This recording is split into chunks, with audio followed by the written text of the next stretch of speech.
itaas ang iyong kamay. Let's worship Jesus.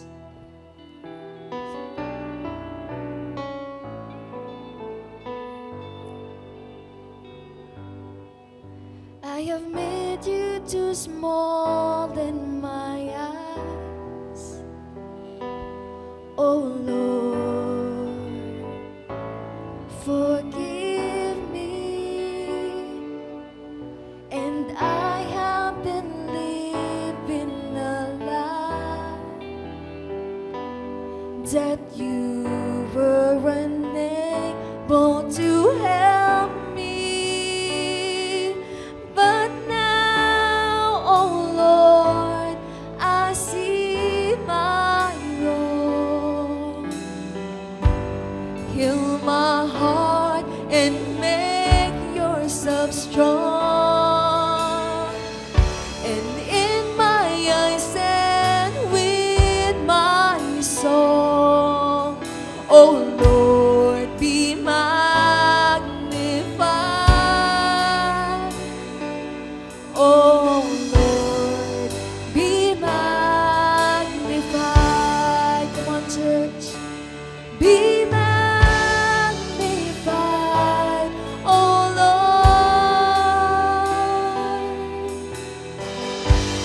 You are highly exalted, and there is nothing you can do. Oh Lord, my eyes are on you. Be magnified. Oh Lord, be magnified.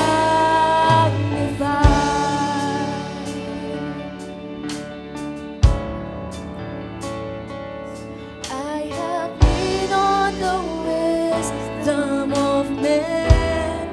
Oh Lord, forgive us. Oh Lord, forgive me, and I have responded to them instead of your light and your mercy. Come on, church. But now, oh Lord, I see my wrong. Heal my heart and show yourself strong. And in my eyes and with my soul, oh Lord, be magnified. Pwede po ba natin itaas ang ating mga kamay? Lord Jesus, let us exalt the name of Jesus in this place. Be magnified, oh Lord. You are highly exalted, and there is nothing you can do. Oh Lord, my eyes are on you. Be magnified. Oh Lord, be magnified. Be magnified.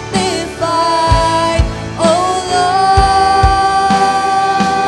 Jesus, you are highly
Isang mapagpalang araw sa bawat isa po sa ating lahat.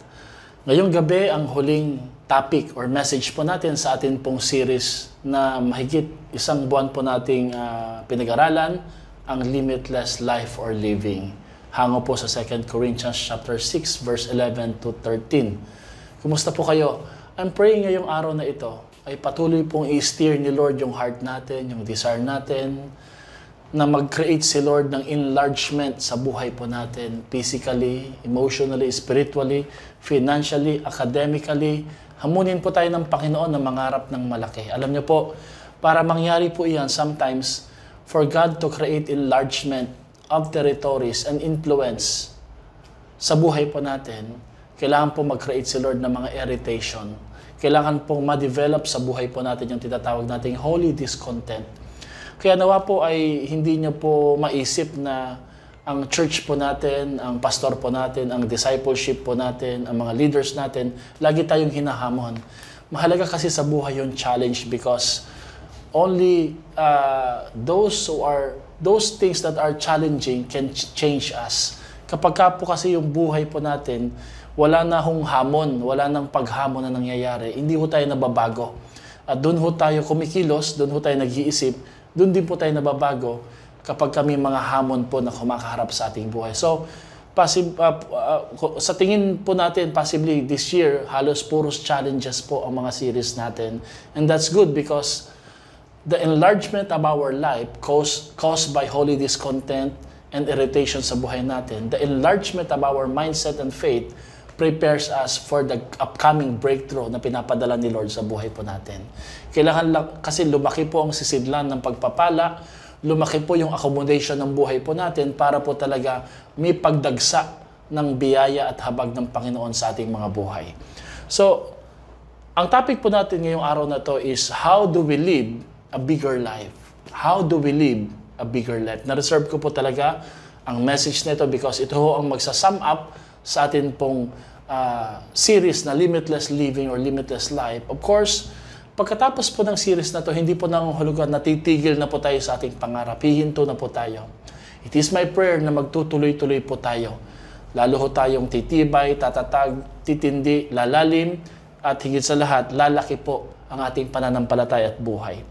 How to live a bigger life. May mga tao na malaki po ang kanilang paniniwala sa Diyos, pero hindi po akma sa paraan ng kanilang pamumuhay. Ang truth is, we have a big God with a big plan for each of us. Kaya nga po, naalala niyo po, ang first two messages ng series na ito, ay maalala po natin yung quotation ni Jim Elliot. Ang sabi po niya, "Forgive me, Lord, for being so ordinary while claiming to know so extraordinary a God." Patawarin mo ako, Panginoon, kung ang aking pagkakakilala sa iyo at karanasan sa iyo, ikaw ay sobrang tindi, laki at makapangyarihan. Pero ang paraan ng aking pamumuhay, napakaliit, napaka-ordinaryo. Alam niyo po, this kind of prayer, I hope will really remind and change us and challenge us. Kasi po, posible po na malaki ang tingin natin kay Lord, malaki po ang paghanga natin sa mga paggawa at pagkilos ni Lord, pero it's also possible na hindi tayo nananampalataya, hindi po tayo nahahamon, at hindi po tayo namumove sa pananiwala na kayang gawin din po ni Lord ang mga bagay na yan na malalaki sa ating mga buhay. Ano po ang pangarap natin? Ano po ang nais mong mangyari sa buhay mo na alam mo na ang Diyos lang pwedeng makagawa noon? Ulitin po natin yung 2 Corinthians chapter 6 verse 11 to 13. Dear Corinthians. Grabe no, dear na nga, yung dear Corinthians pa. Ito po ay isang uri ng endearment o pagtawag ni Pablo sa mga taga-Korinto. Sabi niya, "I can tell you how much I long for you to enter this wide, open, spacious life. I did not or we did not fence you in. Hindi namin kayo binakuran. The smallness you feel comes from within you. Your lives are not small, but you're living them in a small way. So I'm speaking as plainly as I can and with great affection. Open up your lives, live openly and expansively."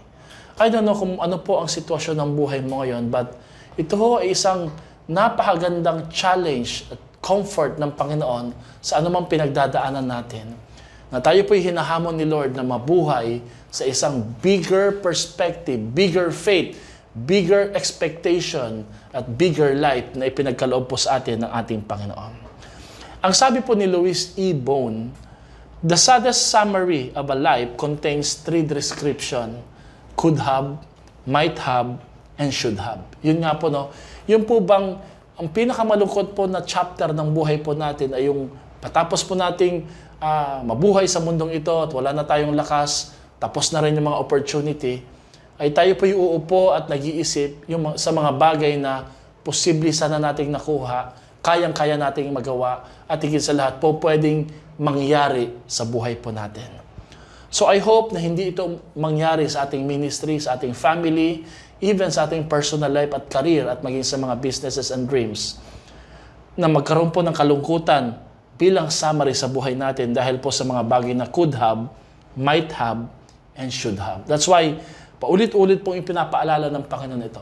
At sa gabing ito, ang tututukan po nating talata, mabilis na mabilis lang, ay yung Isaiah chapter 54 verses 2 to 4. Ang sabi po dito, enlarge the place of your tent, stretch your tent curtains wide, do not hold back. Ibig sabihin po, huwag kang papipigil, huwag mong pigilan yung sarili mo.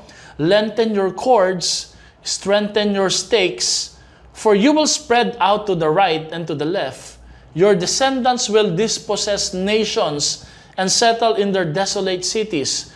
Do not be afraid, you will not be put to shame. Wow, napakagandang hamon at paalala ng Panginoon sa ating mga buhay. Alam niyo po, minsan, pagpagod na po tayo, ayaw na nating mag-move, ayaw na nating mangarap, ayaw na nating sumubok dahil po sa discouragement, failures, o dahil po sa disappointment na nangyari sa ating buhay. These verses reminds us that we should never hold back. Huwag po tayong papipigil, huwag po tayong titigil, dapat po'y magpatuloy po tayo. Why? Because winners don't quit, but quitters don't win. Kaya nga po, napakahalaga na magtuloy-tuloy lang po tayo. Sa Tagalog, gumawa ka ng mas malaking tolda. Palaparin mo ang kortinan yon. Huwag mong lagyan ng hangganan ang dakong iyon. Pahabain mo ang mga tali, ibaon mo ng malalim ang mga pantulos, sabagat kakalat kayo sa buong daigdig, aangkinin ng inyong lahi ang ibang mga bansa, at pananahanan nila ang mga lunsod doon na iniwanan. Huwag kang matakot o panghinaan man ng loob, sabagat hindi ka na mapapahiya. Malilimot mo na ang kahihiyang dinanas mo noong iyong kabataan. Hindi mo na maaalala ang matinding kalungkutan ng pagiging isang byuda. Is a symbol po of shame and barrenness spiritually or physically speaking. So, ngayong gabi, we're going to talk about the 7 promises of God, the 7 declarations of God, the 7 expectation, the 7 prayers or petition, and the 7 preparation na dapat nating paghandaan as we expect great things from God and attempt great things for God. Mga kapatid, I pray na ito pong 7 ito na prinsipyo at mga pangako ni Lord at mga panalangin ay ang ating ipagpipray lagi araw-araw, pagbubulay-bulayan, atin pong i-expect at aantayin na mangyari sa ating mga buhay. Ito po ang ating magiging panaginip at laman ng ating isip. At alam ko po na ito po'y ipinangako ng Diyos, hindi lamang sa Israel, kundi sa bawat mananampalataya na pinipiling magtiwala sa Kanya, anuman po ang kanilang pinagdadaanan o sitwasyon sa buhay. So ang unang pakiusap po dito at hamon is to enlarge the place of your tent. Alam niyo po ba, ano po ba yung tent? Bakit po sinabi dyan sa verse 2, enlarge the place of your tent?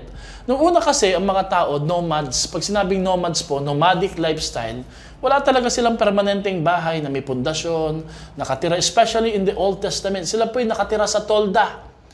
At nung panahong iyon, ang tolda po ay sumisimbolo sa kondisyon at sitwasyon ng buhay ng mga tao. Kaya pag ang tolda mo ay maliit lang at butas-butas, tagpi-tagpi, ito po ay papakita at nangahulugan na ikaw ay sobrang hirap. Ikaw ay nasa isang status ng isang alipin. Kagaya po sa Genesis, sinabi ho doon na madalas na si Abraham ay nakatira sa mga malalaking tolda kasama ang kanyang anak na si Isaac. Nagpapakita ho dito na ang toldang ginamit po dito ay mararangya, mayayaman, matibay, at higit sa lahat ay makulay. Ang tolda therefore na tinutukoy po dito ay ang kondisyon ng ating mga buhay. So ang sinasabi po dito, enlarge the conditions of our life. Huwag ho tayong pakukulong. Huwag ho tayong papipigil dahil lang po sa sitwasyon na meron po tayo. You know, you can always extend your life physically, symbolically, and even spiritually. Kung nais mong mag-aral pa, mangharap kang mag-aral. Kung nais mong matuto pa, matuto ka. Kung nais mong mag-expand pa yung skills at kondisyon ng iyong kaisipan, maglagay ka ng disiplina sa iyong buhay. Ang sinasabi ko ho dito, do not allow your present condition to dictate your future situation. Ngayon pa lang po, ang sinasabi ho dito, i-enlarge mo ang tolda ng buhay mo so that you can accommodate not just people, but more so the opportunities and the blessings and breakthrough of God that is about to come in your life in the near future. Mga kapatid, napakagandang paalala nito. Enrich the conditions of your life. Kumusta ho tayo sa ating pagtanggap sa ating kondisyon? Sinasabi sa Biblia na tayo dapat makontento. Pero lagi po nating tatandaan that contentment is always at the end, never at the start. Meron po tayong magagawa. Mag-aral po tayo, mag-train po tayo, mag-isip po tayo. Alam niyo po, kapag ka tinatanggap mo na yung kondisyon mo sa buhay mo, tatamarin ka ng kumilos, papalitan mo ang iyong mga pangarap, babawasan mo yung disiplina, at tatanggalan mo ng development ng iyong buhay. Yung tatlong pong yun, napakahalaga. At ito'y magpapakita na may enlargement na nangyayari sa iyong buhay. Paano mo malalaman that there's an enlargement or a pursue, an attempt to enlarge your life or tent? There must be a dream, there must be a discipline, there must be a development. Kung papansinin niyo po, magkakasudlong ang mga yan eh. Your dream needs a discipline. And your discipline will produce development sa iyong buhay. Kaya pakiusap po ng Panginoon sa iyo ngayong araw na ito, enlarge your life. Enlarge your condition. Hindi mo kasalanan na yan na yung condition mo ngayon. Pero you can do something about it. You can change it. Come on mga kapatid, yun nga pong hindi mananampalataya, nababago po nila ang kanilang buhay. You know what? Nag-try at nag-attempt lang po ako makipag-usap sa Big Bro Management. Sabi ko, magkano po ang franchise fee? No, ganito, binanggit nila, meron pong 3 years franchise fee and then may renewal. Bukod pa ho doon yung franchise materials. Alam niyo po, ang kausap ko ay tingin ko ay young people or young professional at ang sabi niya, did you know po that we have 1,600 branches na po worldwide, nationwide. Can you imagine mga kapatid no, na sila po ay pinagpala ng ating Panginoon no? Of course, ito po ay isang paalala na kahit po sa mga simpleng tao na maliliit lang po ang kanilang kalagayan sa buhay, pwede ho silang pagpalain ng ating Panginoon. Of course, we're praying and we're hoping na naayos na po yung bahagi po ng issue or sitwasyon ng kanilang buhay. We're still praying for them no? Pinagpipray ko po na mangarap po tayo. Maraming kwento po na hindi sila nakontento sa kanilang kondisyon, sa kanilang sitwasyon. Yan po yung unang paalala ng Panginoon sa ating mga buhay. Enlarge the place of your tent. Enrich the conditions of your life. Pangalawa, stretch your curtains wide. So kung ang tent po kanina ay simbolo po ng kondisyon at sitwasyon ng ating buhay, ang curtain naman ay sumisimbolo po sa ating pong pagtingin o pananaw sa kalangitan, sa ating Diyos. During their time, when they would use curtain, ito po'y bubuksan po nila and it would always open at give way to the big view of heavens. Kaya nga po, nung kinausap daw po ng Panginoon, si Abraham, na look at the stars above. Count it. If you can count it, that's the number of your descendants, of your sons and daughters. No? Kapag ka po, tayo po ay nakakulong lang sa mga curtains of doubt, sa ating pong mga curtains of disappointments. Minsan po, meron pong mga curtains sa buhay po natin na nagtataklob o nagsasara ng view po natin sa langit dahil po sa curtains of failures. Pumalya tayo, nagkamali tayo, nagkasala po tayo. The curtains of our past the curtains of the opinion of other people, their criticism, yung curtains po ng self-condemnation, hindi ho natin makikita yung big view ng heaven sa ating mga buhay. Ang sabi po dito, stretch your curtains wide. Hawiin mo ang iyong kortina, palaparin mo iyon, nang sa ganon ay mas makita mo ng klaro ang laki ng pangako at plano ng Diyos sa ating mga buhay. You know what? Sabi nga po, if you look around, you will be depressed. If you look to yourself, you will be stressed. But if you look up, you will find rest. Sapagkat naroroon po ang ating Panginoon na nakatingin po sa atin at iniinganyo po tayo manampalataya sa Kanya na mas malaki sa ating mga buhay. Pangatlo po na paraan para mabuhay ng isang bigger life is lengthen your cords. Empower your bonds with one another. Ang cords po o tali ay sumisimbolo po sa pagkakaisa sa mga tamang tao, tamang kaibigan na dapat nating samahan. Sabi nga po, if you want to be great, walk and talk with the great. If you want to be wise, walk and talk with the wise people. So, empower po natin yung bonds natin. Choose our friends properly. You know, we can be friendly, but we can always choose our associates, our friends, our circle of friends who can and will influence us. Lengthen your cords. Habaan po natin. Huwag ho tayong maging soloista. Huwag nating i-isolate yung sarili natin. Be open for correction. Be open for accountability. Be open for advice and counseling. Be open for education and mentoring. Bakit? Doon po tayo matututo. Sabi ko nga po sa mga leaders, the only shortcut na reliable at walang dalang danger is mentoring. Because pag may mentor ka, ang laking shortcut na po ang magagawa nito sa buhay mo. Biruin mo, yung katututunan mo palang tinuturo na sa'yo, nasa iyo na lang kung i-apply mo ito. So, lengthen your cords. Sumunod po, pang-apat, strengthen your stakes. Ang stakes po ay pantulos. Yun po yung pinatalian ng mga cords, ng mga panali. In other words, stakes is the symbol for the Word of God as our strong foundation. Kasi kahit gaano kalapad ang ating tent, kahit gaano kalaki ang ating kortina, kahit gaano kahabang ating panali, pag hindi po matibay ang mga pantulos, ang pundasyon na siyang tatalian ng ating mga pangarap, mabubuwag din po ito at masisira at magsisikalasan at mawawasak. Ang paalala po dito is that the bigger our dream, the higher we desire to become, the wider our influence we want to be, the deeper our foundation and relationship with the Word of God must also be sa buhay po natin.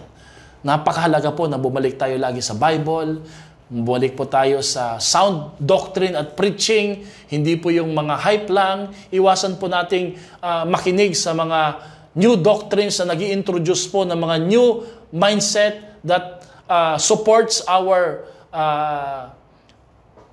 excuses or rationalization. Balik po tayo sa challenge at maging sa discipline po ng Word of God. Ang salita ng Diyos po lagi nagpapatibay po sa atin kasi ito po yung pundasyon natin.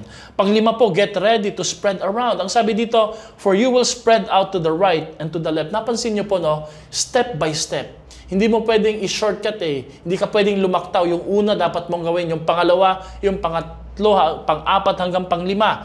And then, those four will produce this result. You will spread out to the right and to the left. Mga kapatid, I always claim na ang bawat isa po sa atin ay hindi ko tayo mabubuhay sa maliit na pananaw at maliit na uri ng buhay na iniisip mo wala kang impluwensyang magagawa.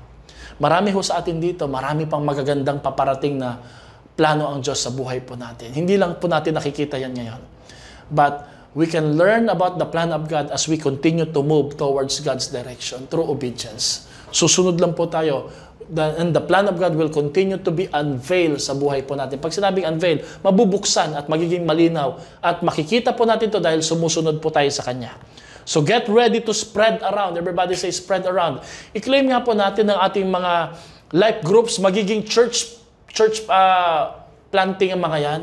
Ipag-pray po natin ng ating mga dinidisciple, magiging cell leader o life groups leader sa mga yan. Ipagpipray nga po natin yung ating mga campuses ay makakapag-produce po yan ng maraming disciple.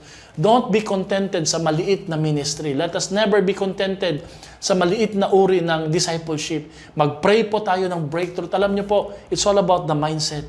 Kung minsan po natutuwa, nalilimitahan at nakukontento na tayo sa maliit, okay na yan Pero ang gusto ng Panginoon, may makita tayo sa masusi po nating pagmiministeryo at paglilingkod kay Lord, may ipakita ang Lord sa atin ng mga possibilities because God is the God of possibilities.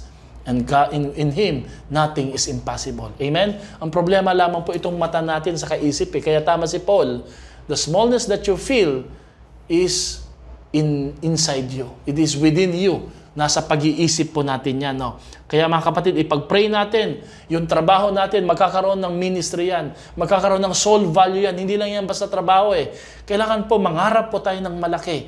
Mag-pray po tayo ng isang much better ministry, much better country that will really worship and honor the Lord. Pang-anim, sabi dito sa verse 2, your descendants will dispossess nations and settle in their desolate cities. Let's claim that we will possess and recover the land. So in vision, promotion, and relocation. Mangarap po tayo, makita na natin yung promotion na ibibigay ni Lord, na mag-i-improve po tayo. Pero kailangan naghahanda ka ngayon. Kailangan po, paghandaan mo, paghihirapan mo lagi, yung bawat paghahanda ay nag-i-equivalent po yon ng pagpapala. Lagi niyong tatandaan, ang pinagpapala ng Diyos ay ang mga taong naghahanda. Kapag ikaw ay naghahanda, may nakalaan na pagpapala sa buhay mo. Because the moment God will call upon people para i-bless, ang tanong ho dito, are we ready? Are we ready for the opportunity? Are we ready to take that opportunity, to speak, to stand, and to position ourselves for that opportunity? Kaya ngayon pa lang po, hinahamon po tayo lagi dito sa church. Why? Because we can never tell sa breakthrough na bubuksan ni Lord sa ating mga buhay. Masanay na po tayo sa promotion, sa relocation. Yun po yung plano ni Lord para sa buhay natin. At panghuli po, prepare for recovery or redemption. Do not be afraid. You will never be put to shame again. Hindi ka na mapapahiya. Napakagandang pangako ni Lord, no? Ang pangako ng Panginoon, hindi lang expansion ng territory, kundi strengthening po ng ating pong core on the inside. Sabi ni Lord, I will recover your dignity. Hindi ka na mapapahiya. Let us excite ourselves to win in life. Ma-excite po tayo na mananalo po tayo sa grasya at biyaya ng ating Panginoon. Sino po dito naniniwala that because of Jesus' victory at the cross, we are already victorious in the name of Jesus? Kaya lang po, kailangan we must act victorious. Kailangan po, we must live and think like a champion, like a conqueror, more than a conqueror. Diba? Sabi ni Mark Twain, 20 years from now, you will be more disappointed by the things you did not do than by the things you did. Madi-disappoint po tayo. Ayaw po natin na mangyari po ito na mapuno tayo ng regrets. Bagkus ang gusto po ni Lord, hindi po tayo mapuno ng regrets or retreat, mapuno po tayo ng renewal, ng resiliency dahil marami pong paparanas ang Diyos sa buhay po natin. Ang tanong, Pastor, paano ko kung magkamali ako? Paano ko kung pumalya ako? Okay lang po yan because sometimes God will allow mistakes because mistakes are better than mistakes. Mas maigi ho yung nagkakamali pero sumusubok kaysa ho doon sa hindi nagkakamali kasi hindi po sumubok. Paano mo malalaman na malakas ka kung hindi ka pa sinusubok? Paano mo malalaman na kaya mo kung hindi mo susubukan? Kaya po dito sa church, sa ating ministry, subok lang po tayo ng subok. At nakikita po natin na sa bawat pagsubok na inilalagay po sa ating harapan, naririyan ng Panginoon para tulungan po tayo. Si Nathaniel Branden ay nagbigay po ng isang magandang suggestion na may kinalaman po sa topic natin ito. Every day, it's important to ask and answer this question, what's good in my life and what needs to be done? Maganda po itong evaluation. No? Pag-aralan po natin to, an unexamined life is a life not worth living. Kailangan po tanungin natin lagi yung sarili, meron po bang maganda sa buhay ko na ginagawa ko ngayon na pwede kong ituloy at improve? Dahil kung may mali, let's evaluate ourselves. Huwag nating ituloy. Huwag nating ipagpatuloy. And what needs to be done in my life? Alam nyo, lagi ko pong tinatanong yan Ang isang bagay na makakapagpa-disappoint po sa atin is when we don't evaluate our life. We don't step back and start evaluating our life. Napakahalaga po. Ang tawag ko dito is metacognition. Napakahalaga po that we learn how to evaluate what needs to be done. Why? Because before we see an increase on the outside, we have to make room for it on the inside. You cannot get what God wants without enlarging your capacity, and it takes hard work. If you want change, be willing to be stretched. Be willing to be stretched. Alam niyo po, meron po ba sa inyo dito ngayon ang nalulungkot, nakakaranas po ng pagkadismaya, bakit marami pong nawala sa kanila? And sometimes we ask this question, why did God take it away from me? Yung mga relationship, opportunities, promotions, mga positions, breakthrough, even privileges, why did God take it away from me? Alam niyo po, ang aking pong take away po dito is when God allows something to be taken away from you. Of course, God allows it. God permits it. He's in control eh.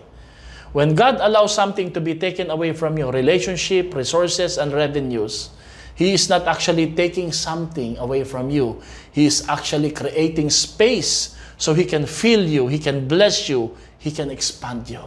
Pag wala ka ng pera ngayon, huwag mong isipin wala kang pera. Nagkikreate lang si Lord ng spasyo sa bulsa at wallet mo at sa bank account mo para may paglalagyan siya.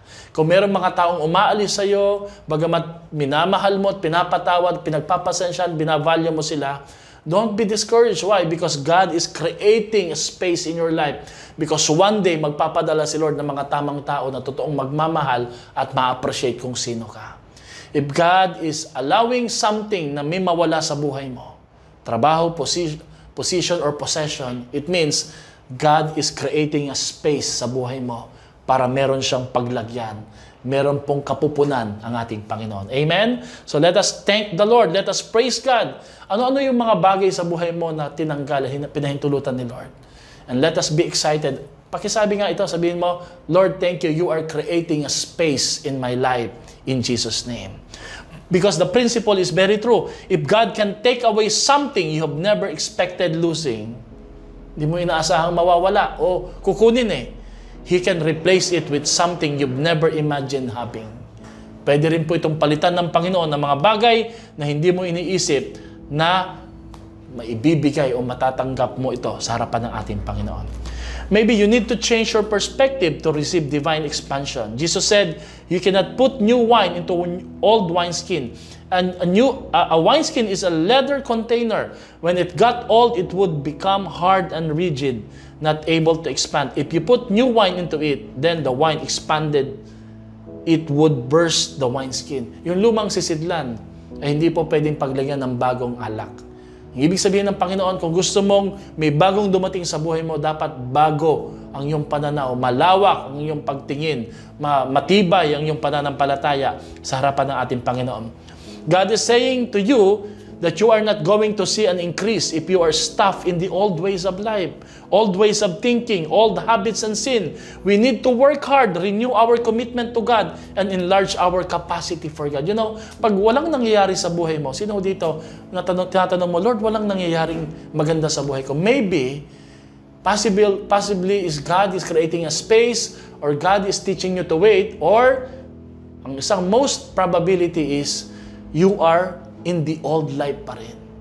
So, kailangan umalis ka doon because you can never accommodate the newness or the new things na galing kay Lord if you're staying on the old perspective or old life. Stop disobeying God. Start obeying sa ating Panginoon so that there will be a convergence sa buhay mo. God is going to bless and enlarge you this year. Will you go ahead and believe and stretch yourself for that enlargement? Yan po yung pangako ng Panginoon. Everybody say, Lord, enlarge my life. God has an explosive blessing. Blessings that can trust you years ahead. It can accelerate your life. God wants to bless you beyond your normal income, beyond your salary, beyond your retirement, and your feeble health. Kaya pong i-accelerate ni Lord ang buhay po natin. Yung tatrabahuin, aantayin, pagpipray po natin, paghihirapan natin ng ilang taon, pwedeng i-accelerate ni Lord yon ng isang buwan, isang linggo, isang araw, and even isang taon sa biyaya at habag ng ating Panginoon. Pero ang tanong ho dito, are you ready for that enlargement? You might have been barren. You might have been living in disgrace, but God is prophesying that Singing and rejoicing is coming. Fruits of abundance is about to flood in your life. Sabi ni Lord, darating ang time, papawiin niya yung luha natin, tatawa ka na at magsasaya at iindak, sasayaw sa mga pagpapala ng Panginoon sa buhay mo. God is going to expand you to your right and to your left. He's going to multiply your joy. You do not know how it is going to happen, but God has 1,000 and more ways to increase you for that to happen.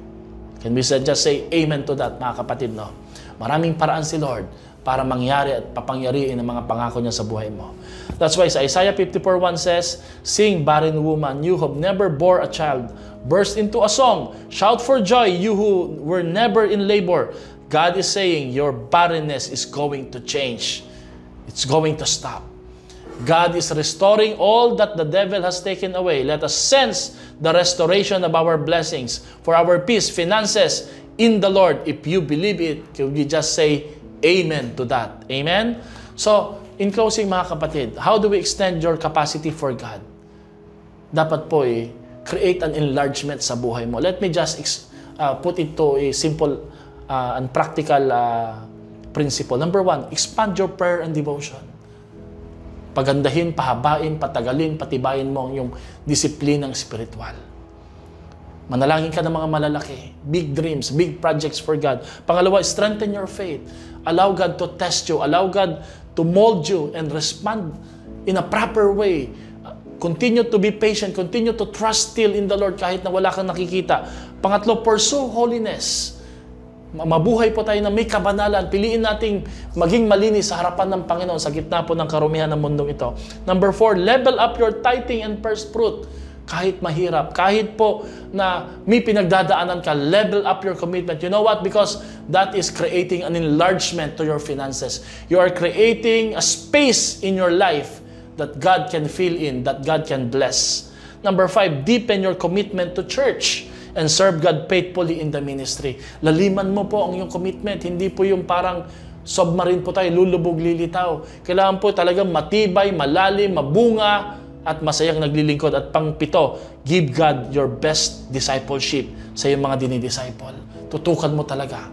Talaga pong ibigay mo yung buhay mo, yung effort mo. Talagang itodo mo na. Everybody say, itodo mo na sa pagdidisciple. Tutukan mo, itodo mo, palalimin mo, talaga pong habul-habulin mo at ipag-pray, i-claim mo na talagang matransform siya as God's disciple.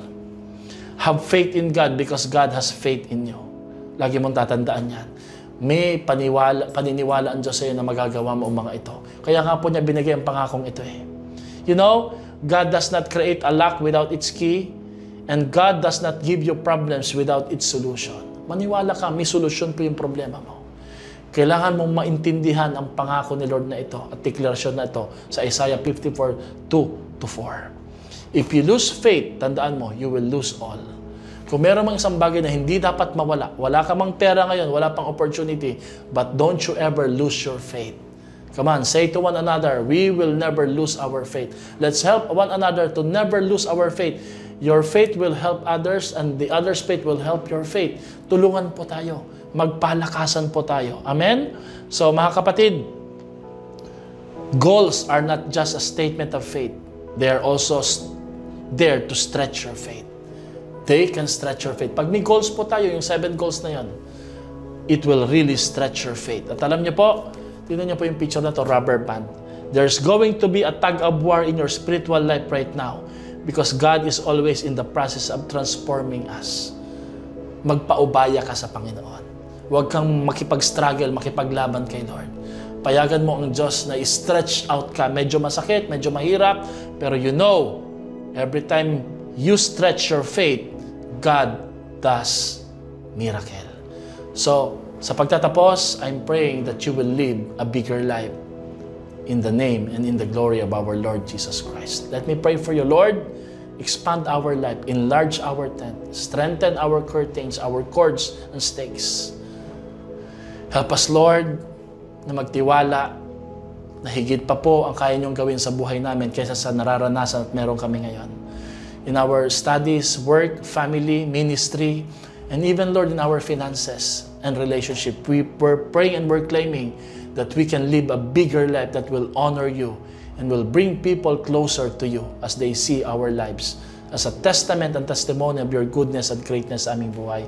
And speaking blessing and breakthrough sa mga estudyante, campus, marketplace, single parents, community, families, and couples. And in the name of Jesus, we thank you we can live a limitless life, even in our ministry. Salamat po, Lord. In Jesus' name we pray. Amen. God bless you. Let's continue to meet in our life groups. Let's meet on Saturday sa ating church preparation, and let's continue to invite our family and friends sa ating 2 services, morning at afternoon. May the Lord continue to enlarge our life and live a bigger life for His glory. Amen.